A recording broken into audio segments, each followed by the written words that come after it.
Guys, welcome back to another episode of Savage Kitchen.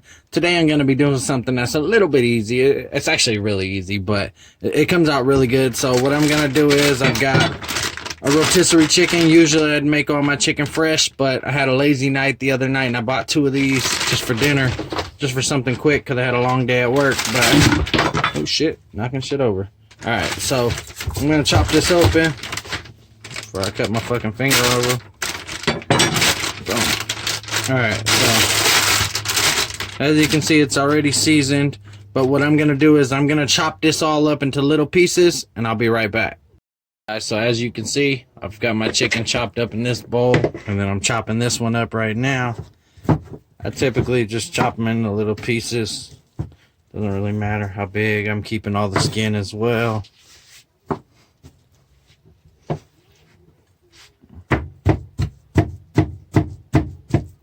Very sharp knife. Do not want to hit my damn fingers with.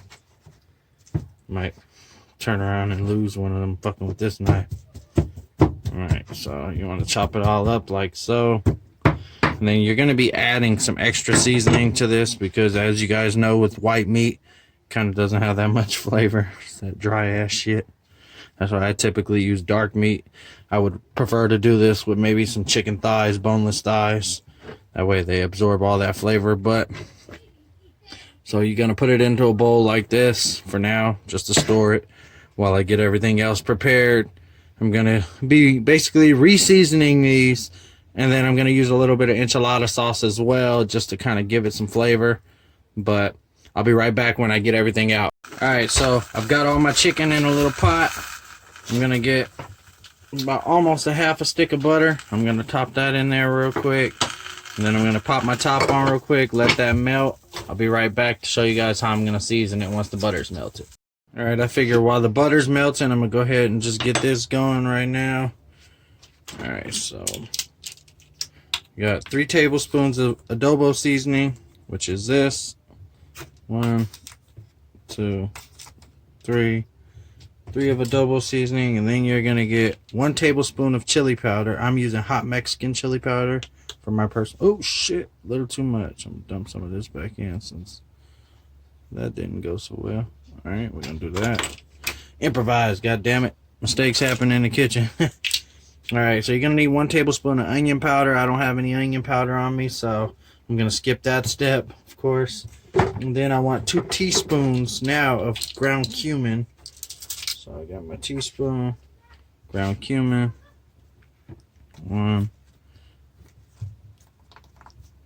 2 teaspoons of that. And then we're gonna need 1 teaspoon of cayenne pepper. If you want it a little spicier, you can go with 2.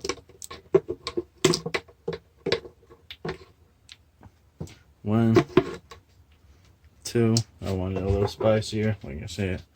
And now I'm gonna go with 2 tablespoons of taco seasoning. 1,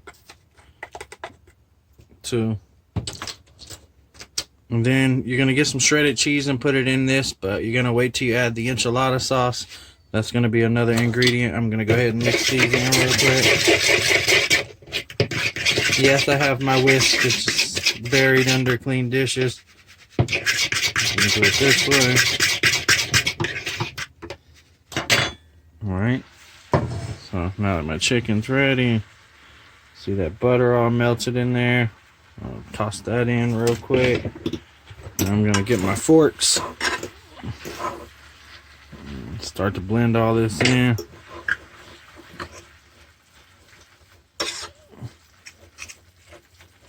Like so. And this is just going to make sure, since we shredded this from a rotisserie chicken, the inside meat has some seasoning to it. Alright, so as you guys can see, that's what it should look like. Alright, so then you're going to want to get 1.5 cups of enchilada sauce. Let me get my enchilada sauce open real quick. This is the brand that I'm using. Alright, so I've got my 1.5 cups poured of enchilada sauce. Pour that in there. And I'm going to pour half of it in first, stir it in.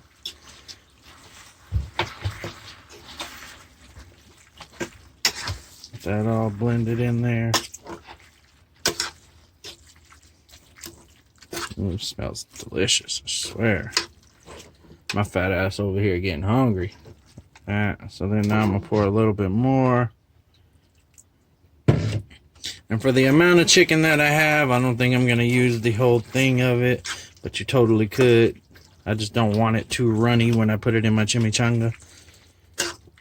Chimichangas. Alright, so that's the consistency I want. So now what I'm gonna do is I'm gonna go get me some shredded cheese. You're gonna need 1.5 cups of that as well. Or you can go 1 cup depending on if you like a lot of cheese like I do. Hey guys, I totally forgot to mention I have my heat set to medium heat. And I want to pop my top on this just to kind of cook in all this flavor while I go grab my cheese. Be right back. So I've got my 1.5 cups of cheese. Go ahead and toss that in real quick, and I'm gonna mix it in real fast. And that should be done in the next 2 minutes once I pop this top on.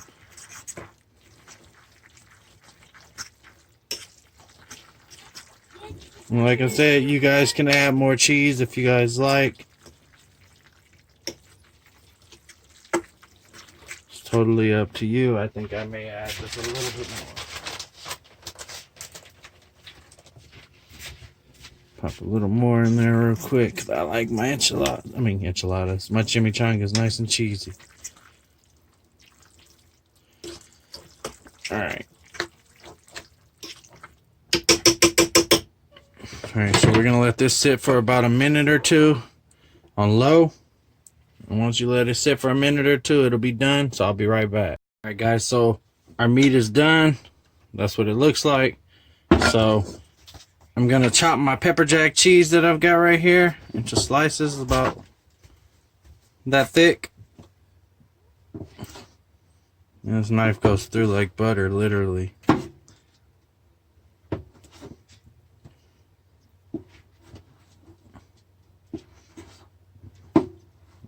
Get them finely sliced. Well, sort of.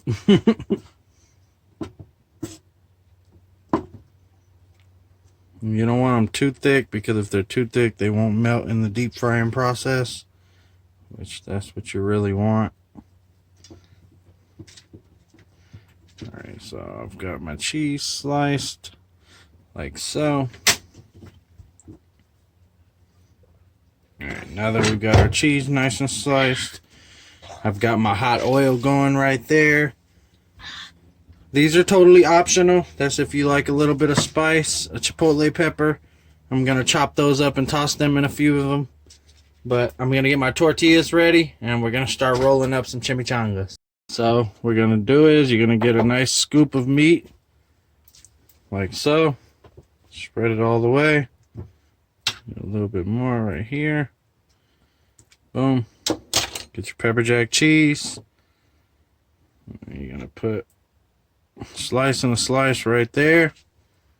Actually, let me overlap these, that way when I do the fold, we're good to go.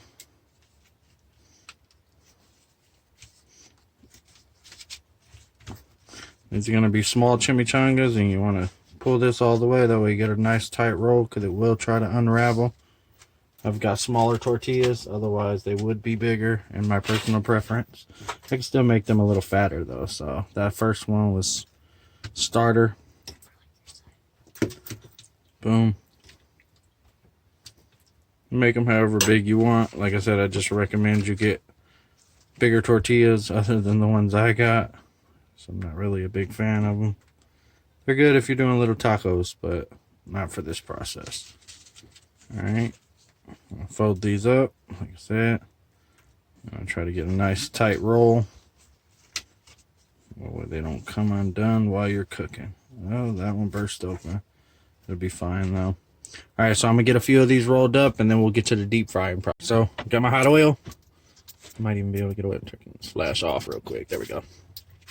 So, you're going to want to put it from the side that you folded first. That way it deep fries that. Set it in right there like so. Just be careful with this process. Be smart and grab you a pair of tongs. Go a little farther in life. I just burnt the shit out of my finger in that hot oil. You're going to want to do them one at a time. That way they don't try to unroll. Like so. So now I'm going to set that one in. I'm going to hold it down so it doesn't unfold. It all depends on your roll too. They will try to unfold on you though. Once that tortilla gets hard, then it won't try to unfold anymore. Usually takes about a minute. So you need to flip. Boom, like so. And this one's almost ready to flip. So I've already got my second plate ready for when they come out. Cut my heat down. I had it 400 just to preheat it. Totally forgot to cut it down. And this is kind of how I do my flipping. It's a little easier. Booyah. So go ahead and pop another one in there. And they will unroll a little bit, but it should be good. Just hold it like this would be honestly the easiest way, where that seam is, just to get it kind of crispy real quick. Now I can pop it in there, hold it down with the fork. That way I'm not using my fingers like in the beginning, like a dumbass.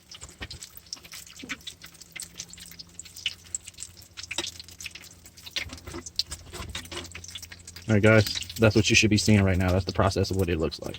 This one's pretty much done. I'm just going to give it about another 30 seconds.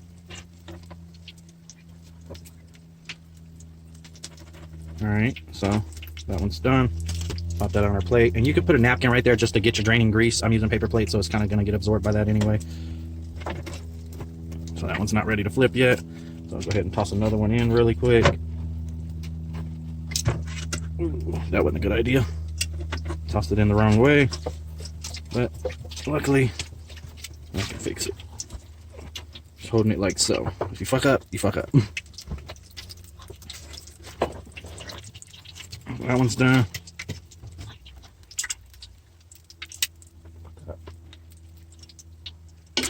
Alright, flip that one over really quick. Alright, so that's the process. Once we're done, what you're going to want to do is make it look a little pretty.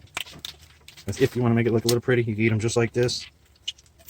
But me, I want to make mine look more presentable because I'm a cooking channel. Look at me. Alright, I'll wait till this other one pops out real quick, and I'll make it look pretty. This one, ready to flip. You can see how it started to unroll on me real quick. I'm going to do this. I'm going to show you the cheat sheet right here. That's the cheat sheet. Boom. I just squeeze that together. Pop it right there in the middle. And just hold it, and it'll stay together.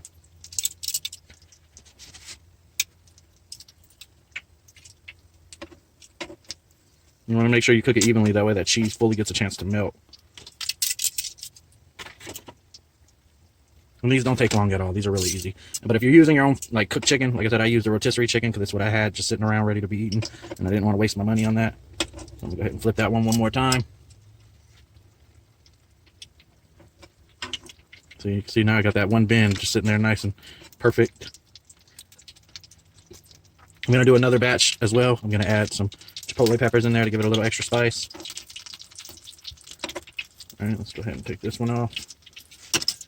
Alright, so just a little chopped parsley. Just to give it that professional look, should I say. That one's ready to come off as well. Alright, let me get you guys a close-up. There we go. Cut that flash on for you real quick. Alright guys, we got our chimichangas. Hopefully you guys enjoyed this video. As always, if you're new here, like, comment, subscribe. And basically, thanks again for watching Savage Kitchen. And thanks again for all the support. You guys have a good one. Alright. Nice, crispy. Oh yeah. That's a chimichanga for you right there.